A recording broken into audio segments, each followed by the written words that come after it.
你重生后做的第一件事就是先掏空屋的床板，像土拨鼠一样疯狂向挖，硬生生掏出了3米深的地洞，只因前世你太过招摇，半夜被摸进门的魔修炼成了人丹，最终落得尸骨无存的下场。既然重活一世，你宁可装一辈子废物，也绝不出半点风头。于是你不但把剧毒铺满了地洞，还在里面埋下了触发式尖刺，倘若有不长眼的魔修踏进屋半步，就会被你无情反杀，变成一撮上好的花肥。矿坑深处火星四溅，空气里满是呛人的硝烟和土腥味。叶晨舟死死攥着精铁矿镐，双臂酸痛到止不住的打哆嗦，他咬牙抡圆了胳膊，将矿镐狠狠砸在坚硬的石头上，强烈的反震力顺着木柄传来，震得他虎口发麻，几乎要裂开。汗水和着石灰粉流进眼里，辣得他钻心生疼。可他连擦都不敢擦一下，只能像台无情的机器机械地挥动矿刀。他心里清楚，绝对不能停在这见不得光的鬼地方，停下就意味着挨鞭子饿肚子，甚至直接丢了性命。直到现在，叶晨舟的脑子还有点懵。3天前他还是个熬夜加班的打工人，一眨眼就穿到了这个残酷的修仙世界。他没成绝世天才，没有老爷爷上门收徒，直接变成了天玄宗最底层的灵矿杂役。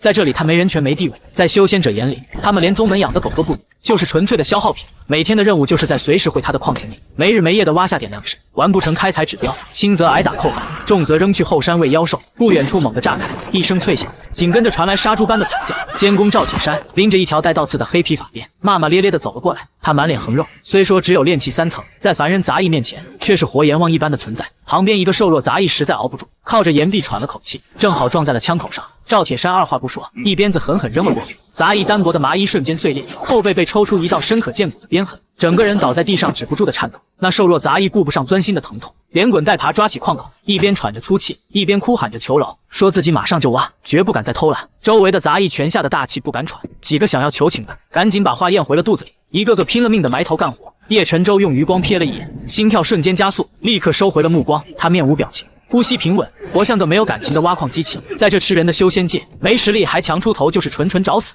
他的生存法则只有一条：低头干活，绝不惹事。赵铁山拎招法鞭路过叶晨舟身后，瞅了眼他脚下的碎矿石，又看他稳如老狗的动作，满意的哼了一声，大摇大摆走向下一个矿区，直到脚步声彻底走远，叶晨舟紧绷的后背才终于放松下来。趁着换气的间隙，叶晨舟在心里默念一声，一块只有他能看见的半透明淡蓝色光幕瞬间弹了出来，这就是他穿越而来唯一的底牌属性汲取面板。面板极其简陋，没有商城，没有语音，只有孤零零的几行字：宿主叶晨舟，修为凡人，可用属性点0。它的功能简单粗暴，只要手碰到死物或活物，就能提取对方的属性，并完美融合到自己身上。刚发现这个金手指的时候，叶晨舟激动的差点叫出声，恨不得立刻摸一把下品灵石，提取灵气，原地起飞。但他硬生生忍住了原主的记忆。天玄宗对灵石的管控严苛到了极点，每块都要过3次检测。前脚摸完灵石，后脚他变成废石了。赵铁山绝对会当场活劈了他，枪打出头鸟，苟住才能赢。这3天里，他强忍诱惑，老老实实当苦力，就是为了找一个绝对安全的提取目标。收工的铜锣声突然响彻整个矿井，杂役们如释重负，扔下矿刀，瘫在地上喘粗气，随后排起长队，背着沉重的矿篓去筛矿区交差。叶晨舟混在人群里，交的矿石刚好踩在及格线上，不拔尖也不垫底，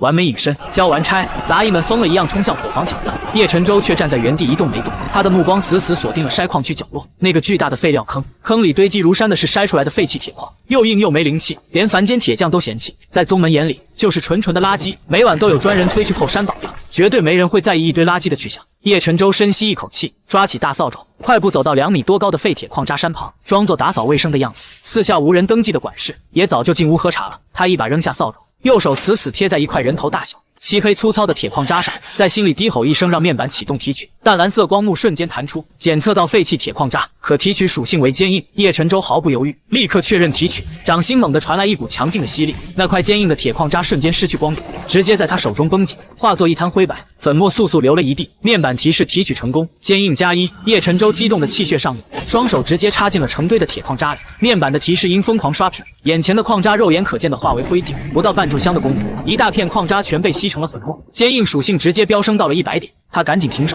再吸下去，废料堆塌了，根本没法跟人解释。他用脚把粉末和烂泥踩在一起，彻底销毁了所有痕迹。叶晨舟在心里默念融合，将100点坚硬属性尽数融入全身皮肤，一股冰凉刺骨的感觉从心脏迸发，顺着血液瞬间涌遍全身，皮肤像被无数冰针扎入，不疼却紧绷到了极点。皮下组织仿佛注入了高密度金属液，和肌肉纤维强行搅合在了一起。10几个呼吸后，异样感彻底消退。叶晨舟捏了捏自己的小臂，触感完全变了，原本普通的皮肉，现在硬得像百年老牛皮。手指用力掐下去，连个白印都留不下。他捡起一块锋利的碎石片，对着自己的手背狠狠一划，尖锐的石片划在皮肤上，就像划在了铁板上，只留下一道极浅的白痕。拇指轻轻一搓，就彻底消失了。叶晨舟忍不住倒吸一口凉气。废渣里最低级的属性叠加100点，就能实现刀枪不入。这要是再多叠一些，赵铁山的鞭子抽过来，估计都得当场崩断。他压下心底的兴奋，清理好现场，拍了拍身上的灰土，快步走向伙房。有了这坚硬属性兜底，他终于有了一丝在这修仙界活下去的安全感。第二天一早，刺耳的铜锣声再次响起，把所有杂役又一次赶下了矿井。丁字号4矿区的环境更差，岩壁不停渗水，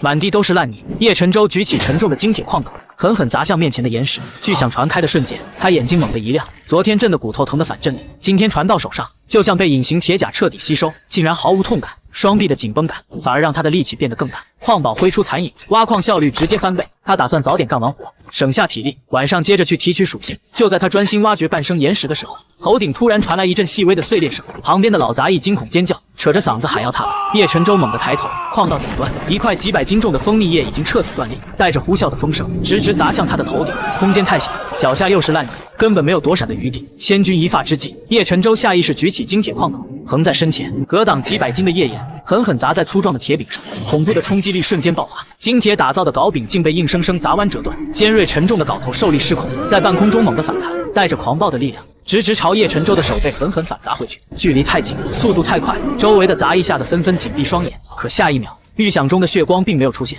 矿镐狠狠砸在叶晨舟手上，没有流血，反而爆发出一声清脆的惊。铁胶明矿洞里灰尘弥漫，旁边的老杂役吓得一屁股坐在烂泥里，半天都没回过神来。叶晨舟借着扬起的石灰粉做掩护，迅速把手缩回了袖子里。他甩了甩手腕，别说重伤，连块油皮都没破，刚才那一下就像被木棍轻轻敲了一下而已。他在心里暗自惊叹属性的强悍，表面上却立刻换上一副惊魂未定的表情，连滚带爬往后退了2步，故意把断掉的矿宝扔在牢里。老杂役结结巴巴地说着，说他命太大了，刚才那下要是砸实了，手就得直接变成肉泥。叶晨舟憨厚地笑了笑，说自己运气好，只擦破了点皮，随手抓起一把灰土抹在手背上，装作包扎伤口的样子，就这么轻轻松松糊弄了过去。几天时间一晃而过，很快就到了苦役峰月底考核的日子。大院中央的空地上摆着10几口大黑木箱，监工赵铁山坐在太师椅上，手里盘着2颗玉石，旁边站着几个凶神恶煞的执法弟子。管事高声喊道：“钱有福！”随即报出成绩：下品灵矿80斤，超额完成赏具元丹半颗。人群中瞬间爆发出一阵羡慕的惊呼。钱有福满脸红光，快步走上前，领走了那半颗丹药。叶晨舟看得清清楚楚，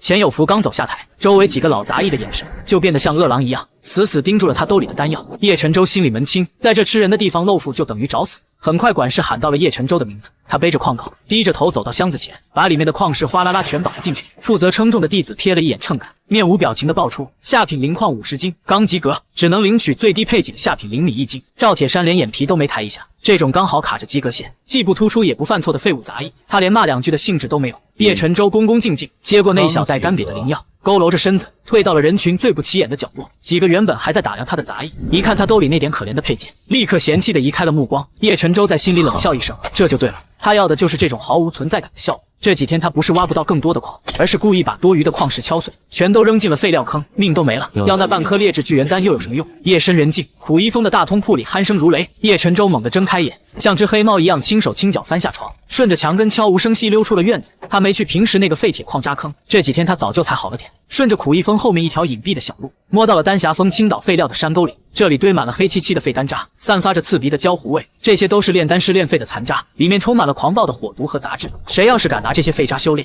第二天就得经脉寸断，暴毙而亡。可对叶晨舟来说，这里就是一座无人看守的金山。他蹲在废丹渣堆前搓了搓手，2只手直接插进了那堆温热的焦黑药渣里，在心里下令让面板启动提取。淡蓝色光幕瞬间弹出，检测到废弃丹药残渣，可提取属性为火毒和微量灵气。叶晨舟眼睛瞬间亮了，这金手指果然能自动剥离杂质。他立刻下令只提取微量灵气，面板的提示音疯狂跳动，那些废丹渣彻底失去了最后一丝光泽，化作一滩没有任何气味的灰色混沌，一团团精纯到极致，没有任何杂质的灵气顺着他的双臂涌入4肢百骸，就像久旱逢甘霖。他干瘪的经脉在纯净灵气的冲刷下迅速扩张，变得充满韧性，不需要功法，不需要刻意引导，面板提取的灵气直接强行灌注，自动转化为最基础的修为底蕴。他的骨骼发出轻微的声响，丹田处原本空空荡荡的地迅速凝聚出一个拳头大小的气，越转越快。吸收完所有灵气后，叶晨舟的修为悄无声息地突破到了炼气2层，但他立刻用面板锁死了自己表面的气息。第二天早上，叶晨舟睁眼的第一件事就是调出面板，把外露的气息死死按在了炼气一层。初期为了更稳妥，他还特意把气息搞虚浮了些，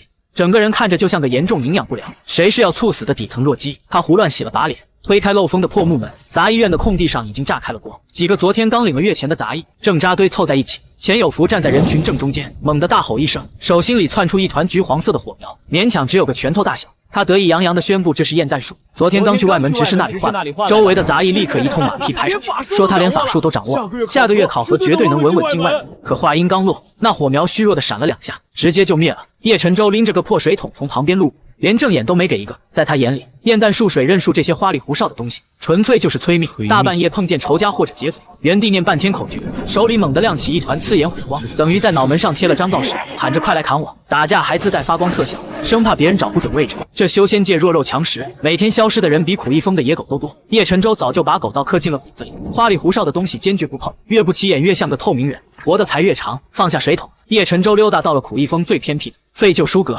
这破地方平时连个鬼影都没有，架子上的玉简和破书堆满了厚厚的灰尘。负责看门的老头四仰八叉躺在摇椅上，呼噜打得震天响。叶晨舟轻手轻脚摸了进去，在一堆垫桌角的破烂里翻了半天，硬是拽出了一本快散架的线装书。他拍掉书上厚厚的灰尘，封面上歪歪扭扭写着4个大字：粗浅见识。这就是一本凡间武夫用的物理法师书，里面连怎么运转灵气都没教，全是教人怎么挥剑、怎么劈砍的基础动作。宗门里连最废柴的杂役都嫌弃这门，觉得练了丢修仙者的脸。可叶晨舟要的恰恰就是这样，没光影特效，不用运转灵气，出手绝对静音，隐蔽性直接拉满。他拿着这本破书走到门口，轻轻敲了敲桌子。看门老头揉着眼皮醒了过来，一瞥他手里的书，满脸嫌弃，问他拿着破烂干什么，说这东西连个不入流的功法都算不上，练一辈子撑死也就是个凡间打铁的。叶晨舟憨憨地挠了挠头，陪着笑说自己就寻思着每天干活太累，拿着书上的动作活动筋骨，强身健体。老头烦躁地摆摆手，让他赶紧拿走。翻个身接着躺下补觉，把粗浅剑谱往怀里一揣，叶晨舟直奔苦一峰后山的柴房。今天的任务是劈满500斤黑铁木，这种木头硬得跟生铁似的，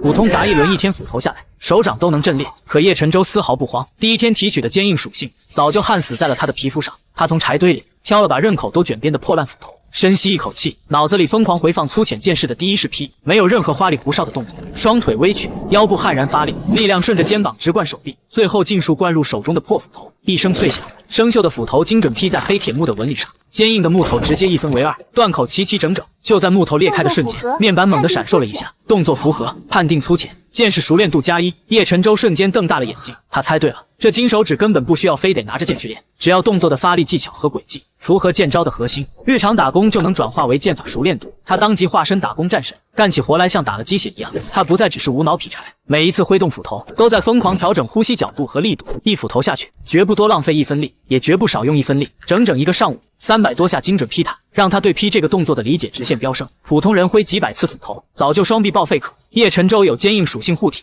不仅毫发无伤肌肉，反而越来越适应这种极致的发力方式。中午钱有福路过柴房，看着叶晨舟满头大汗的温府，当场嗤笑出声，说他劈柴劈得再好，也不能原地飞升，不如多抽时间去感应灵气。叶晨舟停下手，擦了把汗，老实巴交的回说自己天资太肥，还是多劈点柴，免得月底考核被扣饭吃。钱有福骂了句烂泥扶不上墙，翻了个白眼，转身就走远了。叶晨舟毫不在意，转头攥紧斧头继续劈，面板上的熟练度又稳稳跳了一格。下午，叶晨舟准时出现在废弃矿坑，他拎起沉甸甸的矿镐，死死盯着粗糙的矿柄，脑子里瞬间切换成粗浅剑士里的另一幕，四双手握死镐柄，小腿猛蹬地面，整个人如同拉满了强弓，骤然松开，矿镐尖端化作一道残影，狠狠扎进岩石，碎石狂飙，熟练度再+1。紧接着是辽式扫视斩，叶晨舟把挖矿的每一个动作全拆解成了剑法招式，他在幽暗的矿坑里一镐接一镐疯狂输出，别人挖矿拼蛮力，他挖矿拼微操。为了苟住不引人注意，他故意放慢出矿速度，每次镐头都精准砸在没有灵石的废矿上。一天下来，交差的矿石死死卡在了及格线上，嫌弃的瞥了他一眼，像赶苍蝇一样挥手让他滚。就这样日子一天天过去，1个月2个月，半年，苦役峰上的人换了一茬又一茬。那个会验弹术的钱有福，因为跟人抢一块低级灵石，被人半夜打伤了腿，像扔垃圾一样丢出了东门。而叶晨舟依旧每天雷打不动的劈柴挖矿，他变得更透明了，存在感低到发指。有时候别人走到他旁边，只要他不吱声，别人都感觉不到那站着的活人，因为他把呼吸和动作全压制到了极限。但他面板上的数据却在以恐怖的速度疯狂跳动，他对剑法的理解已经到了匪夷所思的地步。现在哪怕手里拿的是根筷子，随手一挥，发力技巧也绝对完美契合剑法精髓，快准狠劲，没有半点多余动作。半年后的一个深夜，破木屋里没点灯，叶晨舟站在狭窄的床铺前，手里拎着白天从矿坑捡回来的报废铁剑，剑刃缺了7、8个豁口，剑柄的木头烂了一半。他没有任何表情，眼神死水一潭，缓缓举起生锈铁剑，对着前方空气轻轻一挥，没风声没破空声，这一剑挥出，安静的让人头皮发麻，仿佛连空气都被震。平平无奇的一剑切开了面板，突然爆发出刺眼红光，字体剧烈狂跳，出浅剑势突破第1万次，衍生出特殊词条极致锋利。初5发放口粮的固定日子，管事院外排起了长龙。对杂役来说，1个月2斤的下等灵物，不仅是活命的，更是那点提升修为的微弱念想。叶晨舟混在队伍中，后段双手拢在袖子，活像个没睡醒的木头人。管事赵铁山瘫在太师椅上，手里抛着碎灵石。周大壮上前领粮，掂了掂袋子，当场急了：连1斤都没有！规矩不是1个月2斤吗？周大壮捂着肚子在地上蜷缩，手里的米撒了一地。赵铁柱走上前，一脚踩散落的精米上碾了碾，吼道：我的话就是规矩，上个月产量不达标，上头扣了我的利钱，不从你们这帮废物身上找补，难道自己掏腰包吗？半斤米，爱要不要？不要就滚！全场杂役吓得大气都不敢出。赵铁山如今炼气4层，打伤个把杂役，往后山一埋，连个过问的人都没有。叶晨舟，他赶紧小跑上前，脸上瞬间堆起极其丝滑的讨好笑容。赵铁山突然抬手拦住了正要装米的手下，冷哼着说：听说叶晨舟最近干活挺滑头，每次交矿都踩着及格线，问他是不是故意藏私？这就是明抢了。旁边几个杂役纷纷投来同情目光。叶晨舟嘿嘿陪笑说：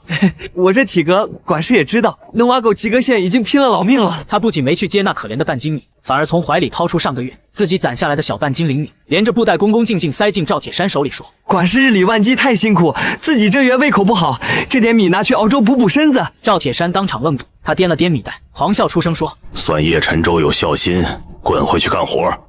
是。叶晨舟拱拱手，转身就走，走出管事院。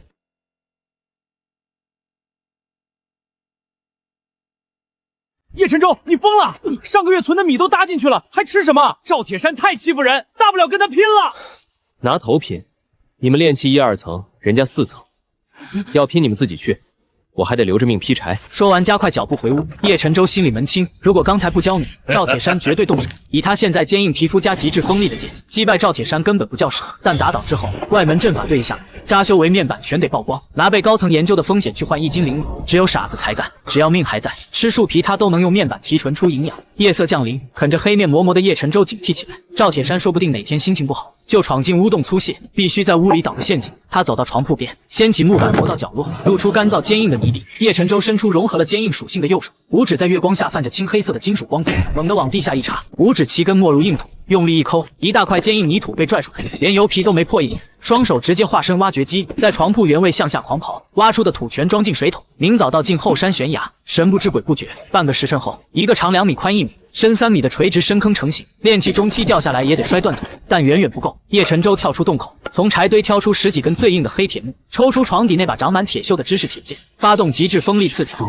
手腕一抖，残影划过，坚硬的铁木瞬间被削成几10根尖锐无比的夺命刀刺。接着他从床底摸出个破纸包，里面是这几天扫地时用面板死老鼠毒虫尸体里提炼的毒粉，沾上就让人浑身麻痹。叶晨舟跳进地洞，把毒粉和致命木刺密密麻麻、丧心病狂地铺满了整个地洞边缘。把挖出来的最后2桶桶倒进后山断崖后，叶晨舟没有急着回去，他拍了拍手上的灰，沿着断崖边缘一条杂草丛生的小路继续往后山深处走。这条路没人走，因为路口立着一块长满青苔的石碑，上面歪歪扭扭刻着4个大字丈毒禁地。古一峰的人都知道，石碑后面是一片不知道存在了多少年的毒瘴沼泽，那地方邪门得很，常年笼罩着紫绿色的浓雾。别说他们这些炼气1、2层的底层杂役，就是内门那些炼气后期甚至中期的师兄师姐也不敢轻易进去。据说里面的瘴气稀少，一口肺管子就能乱穿。曾经有个内门弟子追杀一只罕见的毒系妖兽，冲进沼泽，结果连个全尸都没留下，只在沼泽边缘翻出几根发黑的残骸。从那以后，这地方就成了宗门里人见人躲的鬼门关。但叶晨舟看着前方翻滚，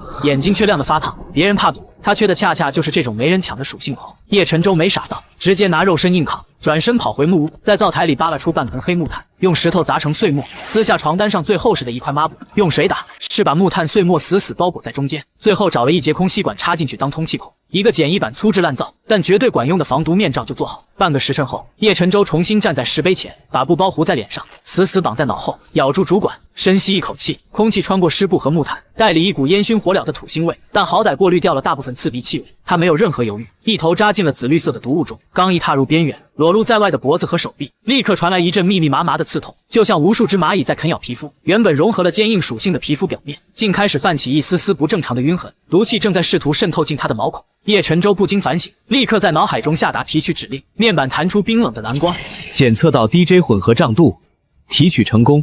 获得毒抗+1。他选择融合到全身皮肤和血液中，刺痛感瞬间减轻了一丝。他咧嘴一笑，继续往里走。越往里走，雾气越浓，周围的树木全部变成了枯黑色，光秃秃的树干上挂着黏糊糊的绿色液体，地上到处都是不知名野兽的森森白骨。面板上的提示不断跳动，毒抗+1+1+2连绵不绝。叶晨舟就像个不知疲倦的吸尘器，一路走，一路疯狂榨取周围空气中的毒素。一个时辰过去，他已经在沼泽外围转了一大圈，身上的刺痛感完全消失了。如今这外围的毒障打在他身上，就像清风拂面，连个红印子都留不下。面板上的毒抗属性已经硬生生堆到了1500点，外围的毒气被吸得差不多了。属性点长得太慢，叶晨舟目光投向了沼泽更深处，那里没有树木，只有一片片冒着气泡的黑色泥潭。他踩着一块枯木，小心翼翼靠近一个脸盆大小的泥潭，里面咕噜噜冒着泡，散发着一股令人作呕的酸臭味。一只误入沼泽的灰毛老鼠从旁边窜过，一脚踩空掉进了泥潭里，只来得及发出一声短促的惨叫。仅仅2-3秒钟的时间，连皮带骨直接化成了一滩黑水，连个渣都没剩下。叶晨舟看得头皮发麻，但这不仅没吓退他，反而让他心跳加速。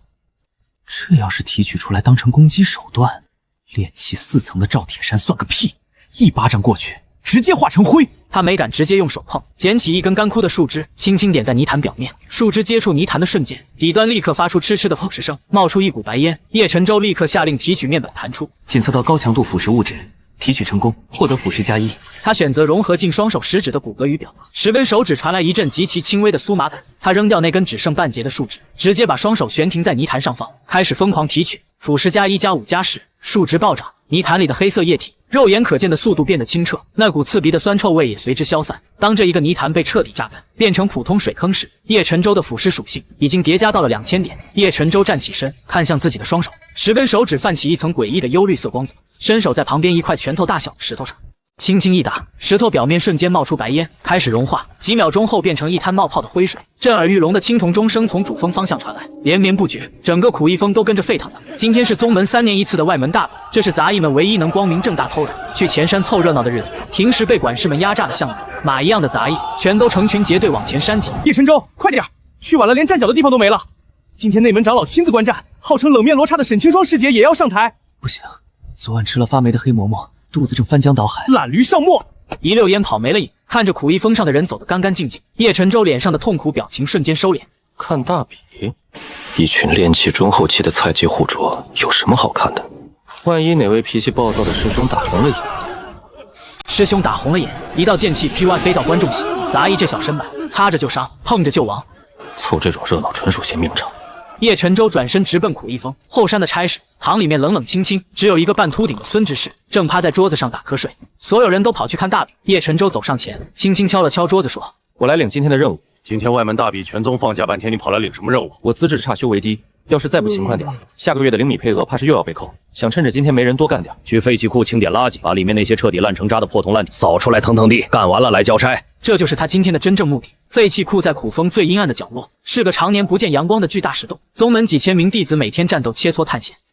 坏的法器不计其数，那些彻底修不好的报废品全被当垃圾扔在这里。推开沉重的生锈铁，一股刺鼻的铁锈味和霉味扑面而来。石洞里刀枪剑戟盾牌内甲断的断，碎的碎堆的像一座座小山。这满屋子的破烂，在别人眼里是白给都不要的垃圾场，但在叶晨舟眼里，又是一座没有守卫的超级金山。叶晨舟走进去，反手把库门死死关上，还嫌不够，又搬起旁边一块几百斤重的废器炼丹炉，直接堵在了门后，确认外面绝对不可能有人进来后，他从腰间抽出那把生锈的制式铁剑。他走到离门最近的一座垃圾山前，随手抓起半截断裂的开山刀，面板弹出，检测到残破的1阶下品法器提取成功，获得锐度+1。叶晨舟当即下令融合进手里的铁剑，那半截开山刀直接化作一滩灰白色铁粉，从指尖滑落。而另一只手握着的生锈铁剑，剑身微微颤鸣了一声，没有停顿，双手齐出，直接插进那堆废铜烂铁，开始毫无节制的疯狂扫荡。面板上的提示音几乎连成了一条线，锐度+3，韧性+2，锐度+1，韧性+5。双手所过之处，成百上千件残破法器，就像风化了千年的脆弱化石，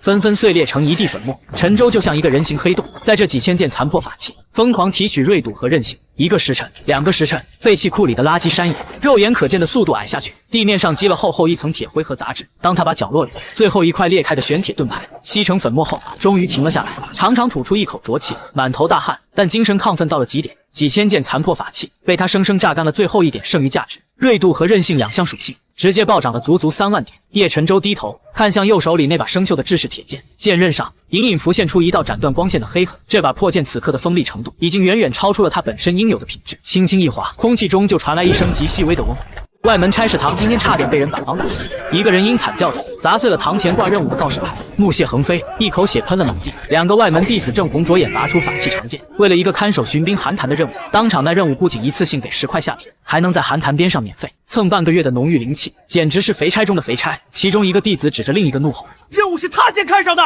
上面又没写名字，谁抢到算谁的。2人越骂越凶，直接拔剑对砍，周围立刻围上一大圈。看热闹的地方喊打喊杀声震天响。叶晨舟揣着双手，缩着脖子，像个透明人一样贴着墙根，溜进了差事堂最里面的角落。他连看都没多看那2个打伤痕累累的外门弟子一眼。10块灵石听着挺多，但不够买命的。万一打残了，后续疗伤药的钱都不止10块。他熟练地凑到最偏僻的那个任务板前，上面的木牌都落了一层厚厚的灰，全是一天干到晚还不给零食的苦力活。他的目光扫过，挑粪洗刷妖兽圈，最后定格在一块黑漆漆的木牌上。修复后山石阶任务奖励只有3个，宗门贡献点，不管犯这活狗都不干。后山那条老石阶足足上万级，年久失修，全是大号青石板，搬起来累死人不说，还半点油水没有。叶晨舟却像看到了绝世功法，一把扯下木牌，跑到柜台前说：“我接了。台阶塌了一大半，3天内修不完，要豆蔻当月贡献点。我确定，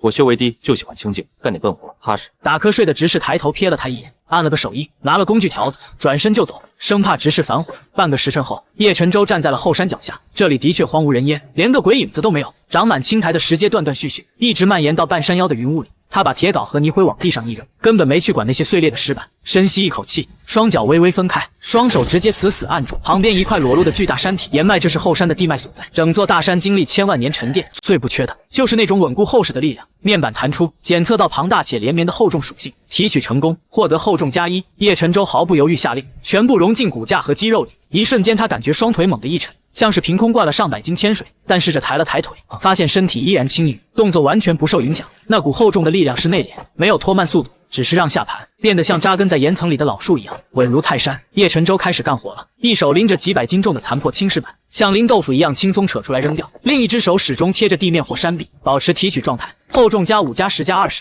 面板上的提示音像豆子一样疯狂刷新，别人需要3-5个人合力才能抬起的全新尸体，他单手抓着，一头一脚踢过去，就精准卡进台阶缝隙里。但他根本不在乎台阶修得有多快，全部注意力都在疯狂暴涨的属性点上。1天2天，叶晨舟饿了就啃2口随身带的硬面饼，渴了喝点山泉水，困了直接躺在石阶上眯一会儿。后山的地脉之力简直无穷无尽，这种连绵不断白嫖属性的感觉，让他像个上瘾的赌徒，完全停不下来。他的骨骼深处开始发出细微的爆鸣声，原本融合了坚硬属性的皮肤下，隐隐透出一股沉稳的暗黄色光泽，身体密度正在以极度夸张的速度暴增。第3天傍晚，夕阳西下，最后一块石板被叶晨舟一脚踩平，严丝合缝。他站直身子，长长呼出一口带着土腥气的白气。原本破败的万级石阶已经被他一个人硬生生修得平平整整。但更让他兴奋的是，面板上此刻的数据，厚重属性整整1万点。叶晨舟握了握拳头，感觉现在的自己就像一个被压缩到极点的人形大山。他低头看了看脚下的青石板，好奇1万点厚重属性集中在自己肉身上到底是什么概念。试着跳了一下，整座后山的地面跟着猛地一颤，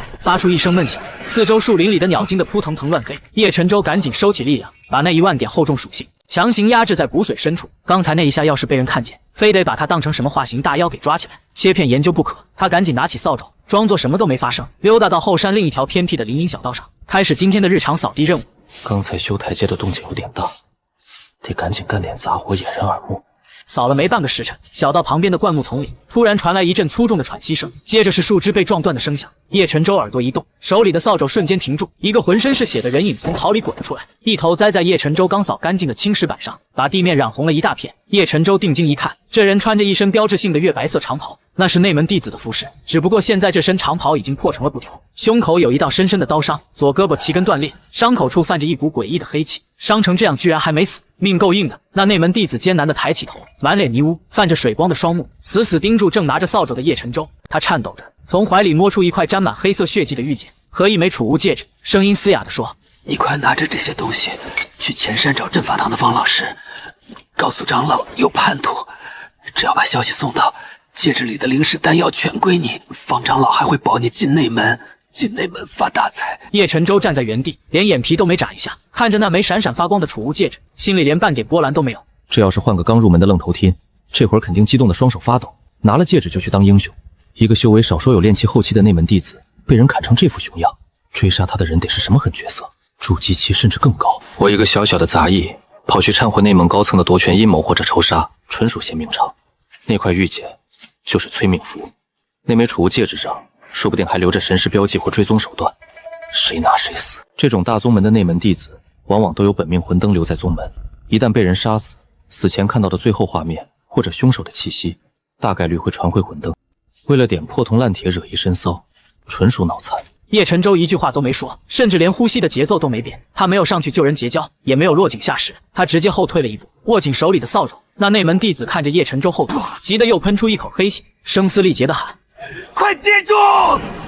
叶晨舟毫不理会，转身就走。不仅走，他还极其专业地开始扫地。他挥动扫帚，顺着自己后退的路线，把地上的落叶和浮土一层层扫过来，精准地盖住了自己刚才站立位置的脚印。扫帚摩擦地面的声音，在这阴沉的树林里显得格格不入。那内门弟子绝望地破口大骂：“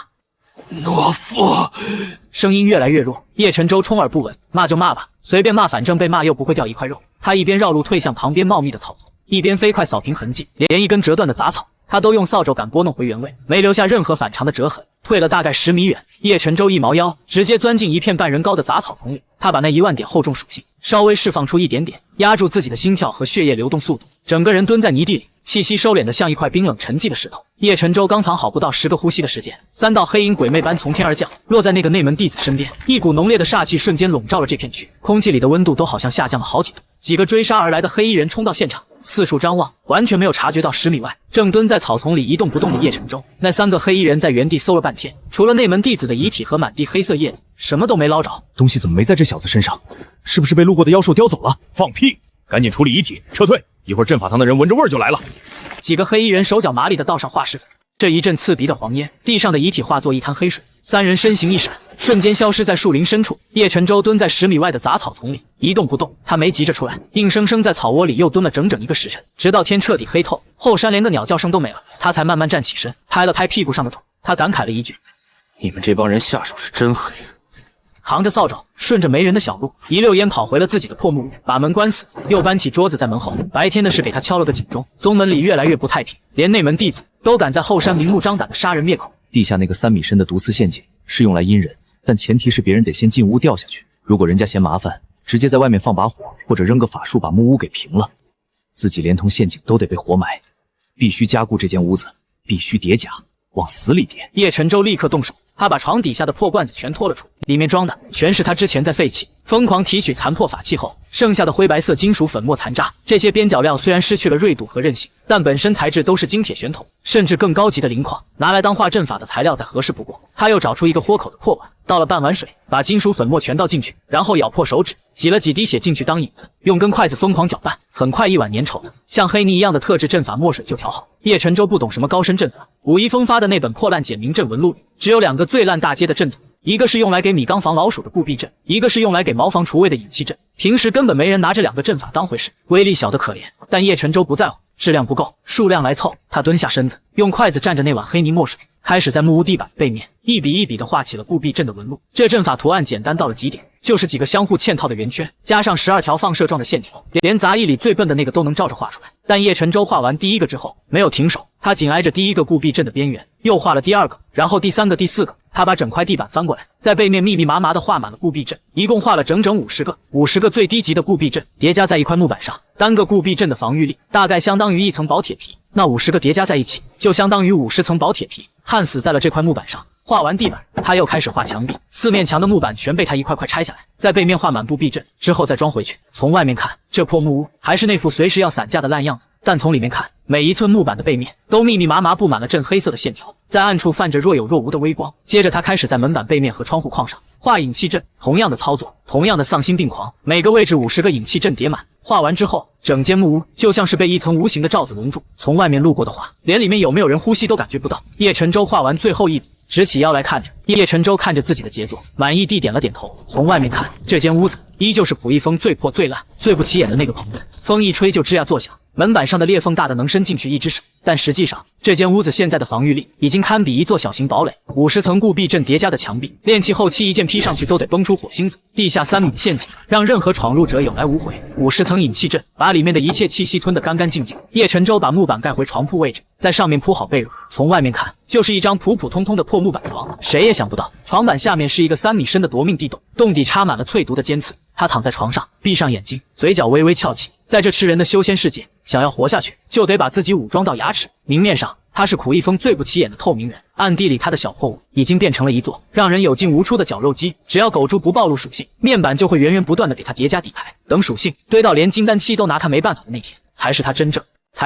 正亮出獠牙的时候。在那之前，他叶晨舟就是溥仪峰里最老实、最废物、最没存在感的那条咸鱼，谁也别想让他出头，谁也别想让他冒险。他翻了个身，裹紧被子，在50层固避阵和引气阵的重重保护下，沉沉睡去。窗外月光透过门板裂缝照进来，落在他平静的脸上。溥仪峰的夜一如既往的安静，没有人知道这间最破的木屋里住着一个正在悄无声息变强的怪物，也没有人知道那个每天弯着腰扫地劈柴的瘦弱杂役身上已经叠满了足以碾压炼气巅峰强者的恐怖属性。而这一切才刚刚开始。固避阵套引气阵，大阵套小阵，小阵连大阵。1个时辰过去，墙板上的阵法已经叠了10层，木屋里那股发霉的味道彻底消失，连他在屋里大喘气的呼吸声，只要不走出这扇门，外面根本听不见一丝一毫。但这还不够，叶晨舟端着破碗继续蘸墨，继续画20层、30层、40层，汗水顺着下巴往下，手腕酸得发抖，但眼神却越来越亢奋。那些特制的金属墨水被阵法之力牵引，深深渗透进木板的每一道纹理之中。普通的烂木头正在发生一种极其诡异的质变。直到天快亮的时候，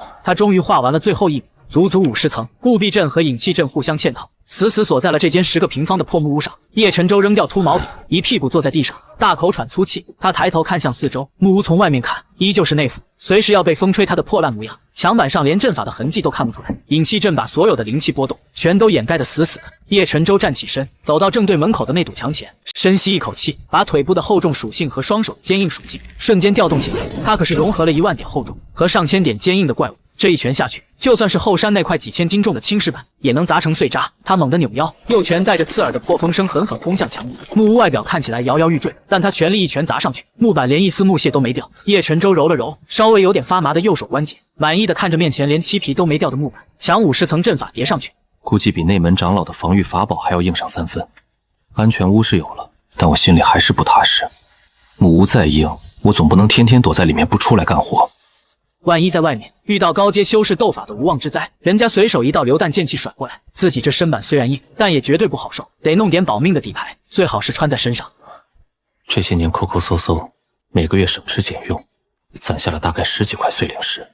去宗门正规的百宝阁，连个最下品法器的剑柄都买不起，只能去方氏外围的地摊碰碰运气。天玄宗的方氏建在前山和后山交界的一个大山谷里。叶晨舟换了身最破旧的灰布杂衣服，把头发弄乱，低着头混在熙熙攘攘的人群，走进了方氏。街道两边是各种气派的商铺，门口站着水灵灵的女修迎客，他连眼皮都没抬一下，径直穿过主街，钻进了方氏最深处最脏乱差的旧火箱。这里两边随便铺着几块破布，上面摆满了各种乱七八糟的东西，缺了口的飞剑，黑乎乎的不知名草药，甚至是沾着泥土的妖兽骨头。摆摊的大多是外门混得不如意的老油子，或者缺钱应急的低阶弟子，到处都是吆喝声。上古修士洞府刚挖出来的残破法宝，只要50块下品灵石，2阶妖兽铁中珠的獠牙，炼器极品材料。叶晨舟揣着手，像个瞎子一样在各个地摊前走走停停，那些发光发亮卖相不错的残次品，他连问都不问那些东西，早就被人用神识扫过无数遍，真有漏也轮不到他来捡，更何况价格太贵买不起，也容易引人注目。他专门往那些卖烂石头、废铜烂铁的地摊凑，连摊主自己都说不清是什么东西的死角地摊。凑转了大半个时辰，叶晨舟在一个角落里的破草席前停了下来。摊主是个瘦得像猴一样的外门老弟子，正靠在墙根打瞌睡。草席上摆着几把生锈的铁片，几张画废了的符箓，全是不值钱的垃圾。叶晨舟蹲下身，随手扒拉了一下那几把铁片，然后装作不经意的目光落在了草席边缘用来压住布脚的一块黑疙瘩上。这东西只有拳头大小，黑不溜秋，表面坑坑洼洼，一点灵气波动都没有，看起来就像是炼气炉里倒出来的废渣。但他刚才走近的时候，脑海深处的属性汲取面板居然极其罕见的微微跳动了一下，这说明这块废渣里藏着连面板都感兴趣的东西。叶晨舟拿起生锈的铁片在手里掂了掂，故意皱着眉头问价。瘦猴摊主瞥了他的杂役服一眼，懒洋洋的喊了5块碎零食。5块。叶晨舟把铁片往草席上一扔，嫌贵做事要走，摊主赶紧坐直身子，降到3块。叶晨舟停住脚，叹了口气，行吧，3块就3块。不过我这人有个毛病哎。说着他十分自然的伸手，一把将压着布脚的那块黑疙瘩抓了起来。这块压摊布的破石头归我了，拿回去刚好垫那个缺了一条腿的床铺。在手里抛了2下，入手即沉，冷冰冰的，飞快地数出3块碎零食，塞进摊主手里，抓着黑疙瘩和铁片，转身就挤进了人群。摊主愣了一下，看看手里的零食，又看看叶晨舟消失的方向，嗤笑了一声，觉得哪来的傻子，一块普通的破铁矿渣还当个宝一样顺从。半个时辰后，叶晨舟回到了那间固若金汤的破木屋里，锁死房门，拉上窗户，盘腿坐在床上，把那几块生锈铁片随手扔到一边，双手捧起了那块黑疙瘩。他深吸一口气，在脑海中下达提取指令，面板瞬间爆发出比以往任何一次都要刺眼的幽蓝色光芒。检测到高纯度远古符文残体，正在剥离杂质。黑疙瘩表面突然开始出现密密麻麻的裂纹，一层层黑色尸皮像干枯的泥巴一样剥落，化作粉末从指缝间流走。不到3个呼吸的时间，原本拳头大小的黑疙瘩只剩下一个指甲盖大小的微光物体。那不是一种属性，而是一个极其繁复，如同某种微型阵图般纠缠在一起的血红色符文，悬浮在掌心上方半寸处，散发着一股令人心悸的狂暴气息。面板显示提取成功，获得特殊稀有词条反伤符文，效果为遭受物理或术数攻击时，将吸收的伤害以100%的比例瞬间反弹给攻击者。叶晨舟倒吸一口凉，瞬间瞪圆了眼睛。100%反弹伤害意味着，只要别人没法一巴掌把他直接拍死，哪怕对方是个筑基期的修士凯台一人，对方自己也得结结实实挨上同等威力的一刀，配合他1万点后主和几千点坚硬的乌龟壳体质，谁打他谁倒霉。面板提示选择融合部位，叶晨舟一把扯开破旧的灰布外衣，露出里面一件早就洗得发白，到处是补丁的粗糙兽皮内甲，那是他刚入门时用10斤邻里跟别人换的2手。他毫不犹豫，直接将反伤符文融合进了贴身内甲里，内甲表面泛起了一层暗红色的诡异光泽，随后光泽隐没，重新变成那副破破烂烂的寒酸模样。第二天一大早，叶晨舟像往常一样拎着2个大木桶去林田浇水，阳光刺眼，天气闷热，连一丝风都没有。一群杂役正弯着腰拔草捉虫，周大壮在隔壁田里一边擦汗一边小声咒骂，管事赵铁山又克扣了他们的除虫药。就在这时，后山深处的方向突然传来一声极其沉闷的号角声，凄厉刺耳，穿透力极强，根本不是平时召集弟子的青铜钟声。叶晨舟手里的木瓢微微一顿，抬起头，紧接着地面开始震动，起初只是细微的颤动，木桶里的水面荡起波纹，但仅仅几个呼吸的时间，震动瞬间加剧，仿佛有数百上千匹战马在发足狂奔。周大壮直起腰，茫然地看着后山方向问，是不是地龙翻身了？一个眼尖的杂役突然尖叫，手指向苦役峰外围的木trận，足足有2人高，用粗壮铁木扎成的防卫栅栏，像纸糊一样被瞬间撞碎，木屑漫天飞舞中，10几头体型像小牛犊一样大的野兽，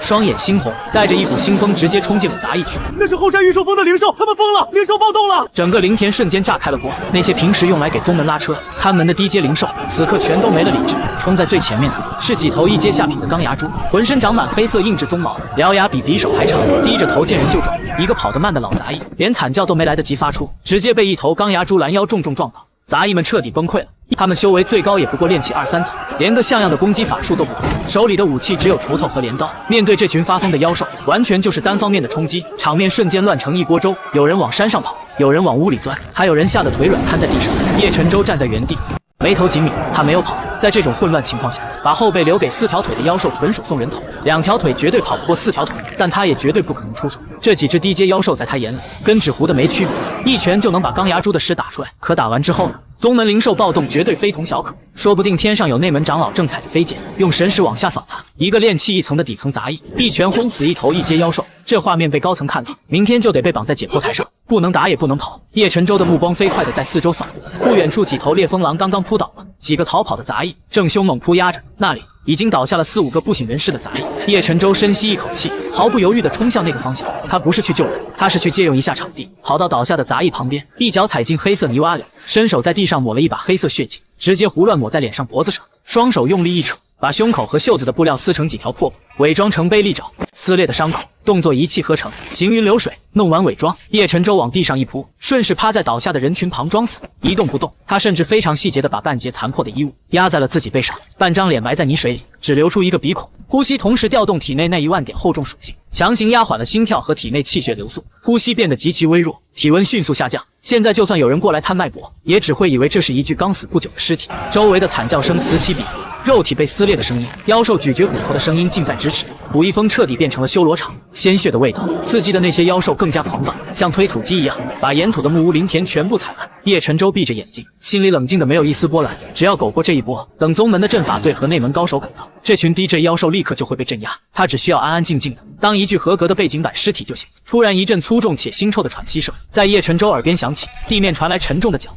脚步声，一头体型硕大的妖兽慢悠悠地走到了尸体堆旁边，蹄子踩在泥水里发出黏糊糊的声响。他感觉到一个湿漉漉带着倒刺的舌头在旁边的尸体上舔了2下，似乎在挑选哪块肉比较新鲜。那头妖兽的鼻子凑近了叶晨舟所在的区域，开始来回抽动，一阵温热腥臭的鼻息直接喷在了他的后脖梗上。这是一头一阶中品的玄甲熊，体型比成年野牛还大一圈，浑身毛发像钢针一样根根倒立。这种妖兽不仅力大无穷，而且皮糙肉厚，发起狂来，连普通的炼气后期修士都不敢正面硬刚。叶晨舟依旧像一块石头一样，连眼皮都没有抖动一下。玄甲熊喉咙里发出一声低沉的闷吼，直接抬起那只比脸盆还大、长满倒刺活泥垢的幼熊掌，一掌狠狠拍了下来。这一掌少说上千斤力道，拍在普通杂役身上，能直接把人的脊梁骨连同5脏6腑一起击碎。但在熊掌接触到叶晨舟后背的那1000秒，贴在他皮肉上的那件破烂兽皮内甲，表面毫无征兆闪过一道极其隐秘的血红色符文，光芒面板弹出，检测到外部物理攻击反伤符文已激活，伤害100%反弹。加上叶晨舟体内整整1万点厚重和上千点坚硬属性，他现在整个人就像一块死死焊在地下，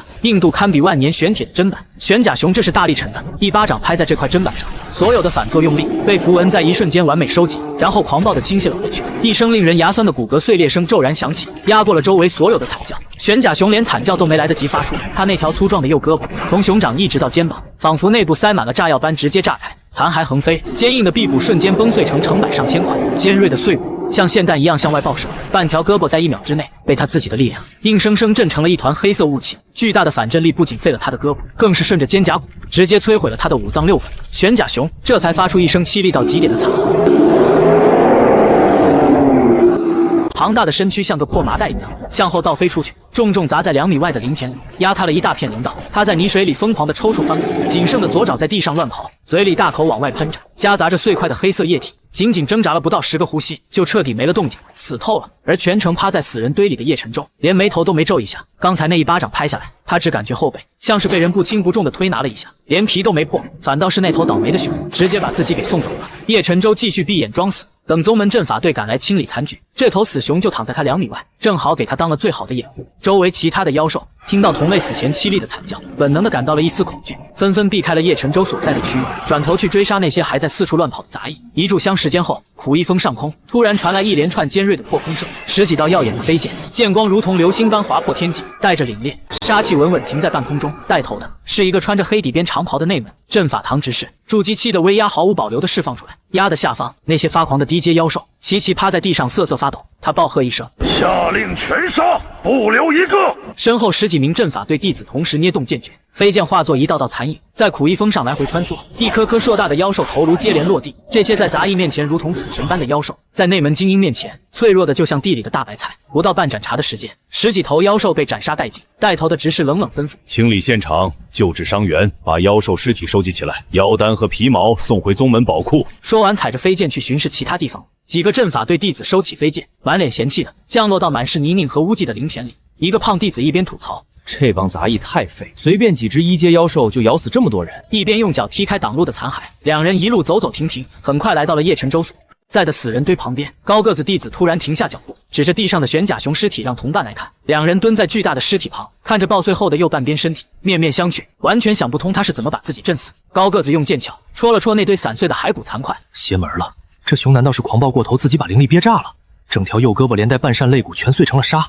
死法太憋屈了。另一个胖弟子站得远远，捂着鼻子，管他怎么死的，1阶低级妖兽发疯本来就容易走火入魔，赶紧登记把有用的材料割下来带走。两人麻利地掏出剥皮刀，把玄甲熊身上还算完整的皮毛和腰丹挖了出来。胖弟子还把左边那只完好的熊掌塞进了自己储物袋里，打算晚上下脚。就在两人准备踩飞剑去下一个区域的时候，地上的死人堆里突然转来一阵极其虚弱的声音。叶晨舟掐着点适时的睁开眼睛，满脸污迹，浑身像筛糠一样剧烈颤抖，手脚并用的在泥地里往后爬，一边爬一边惊恐的大喊：别吃它，肉酸不好吃！那副吓得魂飞魄散的模样，简直比真被吓傻了的人还要逼真3分。高个子弟子瞥了他一眼，冷笑一声：行了，别嚎了，妖兽死绝了，命真大，被死人压在下面躲过一劫，让他滚去管事院领药。说完，两人看懂，懒得再看他一眼，化作剑光冲天而起。叶晨舟瘫坐在泥水里，看着剑光飞远，脸上的惊恐瞬间收敛得干干净净。他慢条斯理地抹了一把脸上的污迹，拍拍屁股站了起来。这场灵兽暴动足足折腾了半个时辰才被彻底平息。苦一峰死伤惨重，到处散布遗体，光是收拾就忙了整整一天。第二天一大早，管事赵铁山的脸色比死了亲爹还难看，他负责的区域死了几十个杂役，林田也踩烂了一大半，这笔账上头肯定算在他头上。为了安抚人心，宗门外门长老破天荒拨了一笔抚恤金下来。叶晨舟混在排队领钱的队伍，故意把自己弄得蓬头垢面，走路一瘸一拐，眼神涣散，嘴里还不时地嘟囔着熊大熊。轮到他时，发钱的指示翻了翻花名册，抬头看了看他那副惨样，登记为林田重灾区幸存者，受惊过度，给了10块下品灵石，2瓶止血丹，休息3天不用干活。叶晨舟伸出哆嗦的手，把袋子死死攥在手心里，千恩万谢地退了出去。10块下品灵石对杂役来说绝对是巨款，平时累死累活干1个月，也就发几斤下等灵。叶晨舟一刻没耽误，领完钱直接溜出了苦一峰，直奔前山。方是他现在空有一身变态属性，但肉身基础还是个炼气1层的弱鸡，如果不把这些属性彻底炼化进骨髓深处，以后万一遇到真正的高手，人家一个法术砸过来，皮外没事，里面的内脏可能被震碎。他需要一次大规模的肉身重塑。到了方氏，叶晨舟直奔卖 DJ 炼体材料的药铺，豪气的把10块下品灵石往柜台上一摆，要了5罐最烈的烈焰虎精血，10包断骨草和铁皮仙草，全要年份最足的。药铺掌柜看着这个穿着破烂杂衣服的小子，愣了一下，但本着有钱不赚白不赚的原则，笑眯眯的把东西全包好递了过去。买完材料，叶晨舟顺着墙根一路小跑，钻回了那间叠了50层阵法的锁死房门，搬开床铺，露出下面那个3米深的地洞。他跳进地洞，把之前铺满的毒粉和木子小心翼翼扫到一边，从储物袋里拖出一个不知道从哪捡来的大木头，摆在地洞正中央，把10包断骨草和铁皮仙草全倒进木桶里，再把5罐烈焰虎的精血一股脑倒进去，用火折子在木桶底下升起一堆火。没过多久，木桶里的暗红色药液开始沸腾，咕噜噜冒着气泡，一股极其刺鼻的腥臭气息和药香味在地洞里弥漫开来。普通炼气1层修士敢跳进这种浓度的药浴里，绝对会被狂暴药力瞬间撑散血骨，但叶晨舟毫不在乎，他3两下脱去外袍，连那件带有反伤符文的内甲也拖在一边，深吸一口气，纵身跳进了滚烫沸腾的药液里。刚一进去，就像无数根炽热的细针在疯狂刺入他的毛孔。烈焰虎血里的狂暴能量顺着毛孔死命往血管里钻。叶晨舟双目圆睁，在脑海中发出一声咆哮，让面板把所有属性全部往骨髓里砸。面板接收指令，启动深度重塑，并发出警告：过程伴随极度痛苦，请保持清醒。沸腾的药浴成了最好的催化剂和缓冲垫，面板上的坚硬毒抗厚重和反伤开始彻底与骨骼融合。叶晨舟熬过那场药浴重塑，整整躺了2天2夜才缓过劲来。那些狂暴的精血药力被面板强行揉碎，一丝不剩地砸进骨髓血肉里。现在他表面上看还是那个面黄肌瘦的炼气1层小杂役，但实际上这具身子骨的密度已经夸张到了令人发指的地步，厚重坚硬毒抗3大属性彻底融为一体。要是现在再让他去修后山的万级石阶，都不用动手，直接拿脑袋撞过去，能把整座后山撞烂。半边深夜乌云遮月，连颗星星都看不见。胡一峰后山外围的树林里漆黑一片，虫鸣声也诡异的响。消失了一个浑身罩在黑袍里的人影，踉踉跄跄从树丛里滚出来，一头栽倒在泥地里，大口喘着粗气，空气里瞬间弥漫开一股极其刺鼻的腐臭异味。他咬着牙低骂：天玄宗刑法堂这群疯狗咬得太急。借着微弱月光，能看到他半边脸全是干涸的紫黑色污迹，右肋处有一道深可见骨的剑伤，伤口边缘正滋滋冒着黑气，伤口根本无法愈合。他是个魔修，绰号赤魔，炼气8层修为，原本潜入天玄宗地界，想偷偷与外门弟子的精气修炼，结果刚做爱就被刑罚堂的内门精英撞了个正着，被3把飞剑撵着追杀了1天1夜，底牌尽出，硬生生拼着重伤才逃到这片没人管的苦一峰。赤魔损耗过重，魔气也快压不住伤势了，再不找个血包补补，今天非得交代在这。他一双布满红丝的3角眼像饿狼一样死死盯着不远处的杂役去。他现在这副残样根本跑不出天玄宗的护宗大阵，急需找个替罪羊吸取对方精气来恢复伤势，把黑袍套在对方身上，伪造重伤暴毙的假象，借此金蝉脱壳。赤魔的目光在苦一峰边缘那一排排破烂木屋上扫过，修为高的不行，容易弄出动静；住得太密集的不行，容易引起群愤。突然他的视线定格在角落里最偏僻最破烂的那间木屋上，那正是叶晨舟的住处。赤魔狞笑一声，舔了舔干裂的嘴唇。那破木屋四面漏风，看着像是放了800年没人管的危房，里面住的绝对是个连邻里都吃不上的最底层废物。他身形一闪，像一只贴地飞行的夜枭，悄无声息地摸到了木屋门外。他没有贸然推门，探出神识，在木屋周围扫了一圈，什么阵法波动都没有，就是凡木头一块，穷酸的可以。叶晨舟画的那50层引气阵，把里面固壁阵的灵气波动遮掩得死死。在赤魔这种炼气后期修士眼里，这就是个再普通不过的破烂屋子。他嫌推门有声音，直接从怀里摸出一张皱巴巴的盾币，拍在自己身上，整个人瞬间化作一道暗淡的黑影，顺着门缝底下像水流一样滑了进去。50层固壁阵防的住屋里打杂，但防不住这种类似5行遁术的阴招。叶晨舟走上前，看着地上已经彻底断气，眼睛还死死瞪着的赤魔，这种炼气后期的魔修，尸体要是留在屋里，绝对是个大麻烦，血腥味太重，明天一早肯定会引来管事或者阵法队。毫不犹豫，伸出右手，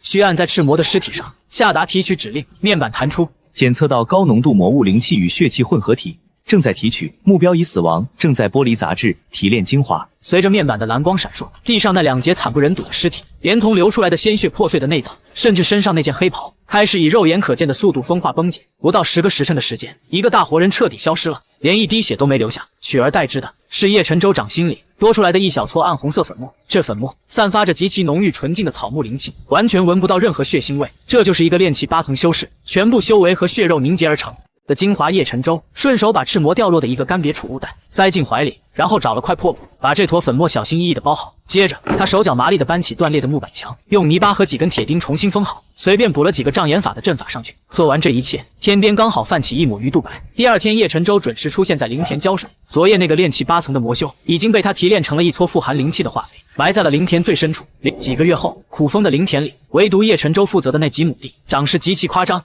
灵感珠珠粗的跟小树苗似的，结出的谷穗金黄饱满，灵气浓郁的几乎要滴出水来。管事赵铁山站在田埂上，看着这片丰收的景象，笑得脸上的横肉直哆嗦。他破天荒地拍了拍叶晨舟的肩膀，手里抛着半块碎灵石。你干得不错，这块田的产出不仅填平了之前的亏空，还让我在上头露了脸，以后就死死定在这片田里，谁敢找叶晨舟麻烦，就报我的名字。叶晨舟双手接过那半块碎灵石，弓着腰笑的一脸老实巴交。多谢管事提拔，我这人没什么野心，就喜欢跟泥巴打交道。等赵铁山背着手哼着小曲走远，叶晨舟才缓缓直起腰，随手把那半块碎灵石塞进兜里。他拿起旁边的长柄木瓢，舀了一大勺灵泉水，不紧不慢地浇在这片灵田正中央。那株长得最粗壮的灵道根部泥土深处，隐隐透出一丝只有他能察觉到的暗红色魔气，那是赤魔残留的最后一点魔修本源。但这股气息刚一冒头，就被叶晨舟脚底下渗出的一丝厚重之力死死镇压，瞬间碾碎，彻底化作了灵道的养分。叶晨舟心中感叹，炼气8层的魔修花肥确实带劲，可惜用的差不多了。他扛着木瓢，拍了拍手上的泥巴，顺势唤出了脑海中的面板，看着一排排夸张到足以让高阶修士怀疑人生的数据，他满意的扯了扯嘴角。前山方向，青铜钟声再次长鸣，几道绚丽的流光划破古一峰上空，那是内门的天骄们又踩着飞剑，成群结队的赶去某个新出世的秘境里，打生打死。叶晨舟抬头看了一眼天上那些耀眼的剑光，撇了撇嘴，连半点羡慕的心思都没有。打吧抢吧，等他们拼个你死我活。他再拎着麻袋去战场边缘捡破烂，提取属性。这修仙界水太深，风浪太大，他叶晨舟哪也不去，就在这四面漏风的苦一峰上种田，扫扫地，闷声发大财，苟到天下无敌。叶晨舟转过身，哼着不知名的调，慢悠悠的朝着那间叠了50层阵法木屋走去。夕阳将他瘦弱的影子拉得老长，投在苦一峰最偏僻的那条小路上。没有人注意到这个最不起眼的杂役嘴角那一抹若有若无的笑，也没有人知道，在这座宗门最底层的荒凉山峰上，一个正在悄无声息变强的怪物已经悄然成型。故事才刚刚开始。